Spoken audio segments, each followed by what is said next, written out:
এই মুহূর্তে সবকথে বড় খবর ভাই, বিজেপির সুমন্দর বসু উনি বলছে বাংলার কিছু হিন্দুদেরকে বাংলাদেশের বর্ডারে মিছিল করার জন্য পাঠাবে। যে বক্তব্য আমাদের ফুরফুরা শরীফের পীরজাদা আব্বাস সিদ্দিকী ভাই, তার ছোট ভাই নওশাদ সিদ্দিকী শুভেন্দু বসুকে কাপড় খাঁচা করে ধুয়ে দিয়েছে। উনি বলছে যেহেতু আমাদের বাংলা, পশ্চিম বাংলার আমাদের মাননীয় মুখ্যমন্ত্রী, উনি এখন প্রধানমন্ত্রী অথচ মুখ্যমন্ত্রী,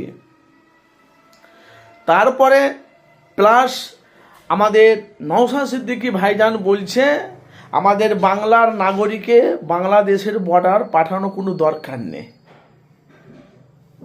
নেই। কেন?